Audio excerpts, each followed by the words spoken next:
There is nothing missing, and nothing needs to be taken away. So it's actually a whole one favorite moment. It's just the most incredible score you've ever heard. It's so beautiful, and it's almost like you don't need words. Everything's in the notes. But also the story is captivating, and I think anyone that comes to the theater can see themselves in one of the characters. These characters are all dreamers. They're all trying to do what they love, and they're all trying to find the beauty in life, even though they live in squalor. There is beauty to be found. Well, one of the main characters in the opera is Marcello, the painter. The idea is that the whole set is comprised of his paintings, that are just his canvases that are kind of arranged and get rearranged throughout the piece, and they create very realistic spaces, but it's always paintings in different configurations. To me, it's one of the very few perfect operas. This is really visceral writing, and it just seems to grab you right in your heart and hold on to you.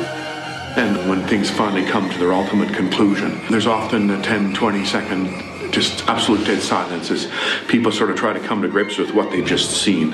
And that, to me, is what makes it a great, great opera. I've done this opera a lot. It's always has such an incredible impact. And for the singers, for the performers, it's the same thing. And it's not just the principal singers, it's the chorus as well, because they are such a major part of this opera. So this is a thrill. And the orchestra is outstanding. It's a dream situation.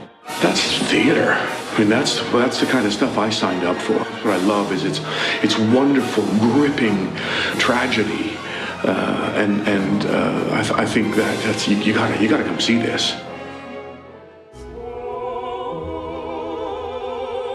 I think the challenge with Così is really this extraordinary ability that Mozart has to switch emotions. It can seem very, very light and frothy and playful, and then suddenly it's piercingly emotional and sincere.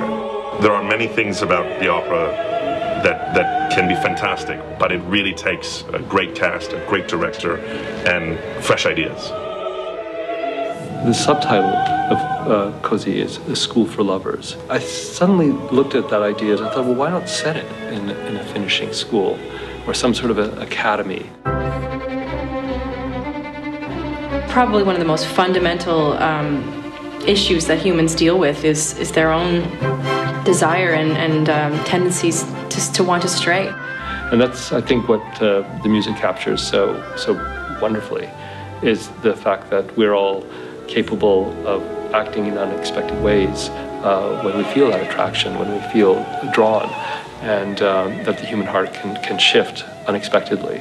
That's really what gets me going about this piece, is how so human, and it's just heart-wrenching what they go through, but so common. The first time that I heard Adrianne sing, I stopped. I think everything stopped. She is the most incredible artist and technician. She's unbelievable. It's always really exciting to, make a role debut here in Toronto. So it'll be very exciting, and I'm very glad that I am at home, because I have that kind of nice comfort zone of trying something out. This is a big opera for me, a big, a challenge for me. It's got everything. It's got lovely lyric, truly Verdian long legato lines. It then gets more florid, more excited. Then there's fireworks and coloratura by the end. In a way, a perfect Verdi opera. And I'm looking forward with this creative team. I hear that they're very sort of avant-garde and interesting. So it's exciting, very exciting. Well, I think what makes Hercules still so relevant today is that it's based on one of these great Greek tragedies that are essentially timeless. And the way Peter Sellers tells the story is really the story of a general who comes home from war in a very contemporary way, and what that means. My achievement has been to put Handel in direct collaboration with Sophocles. And suddenly it has the shock and intensity of the great Greek plays. For Handel, as for Sophocles, it was this image of the most powerful person on earth, the strong man, being unbelievably vulnerable. The beautiful thing about the music is it's so personal.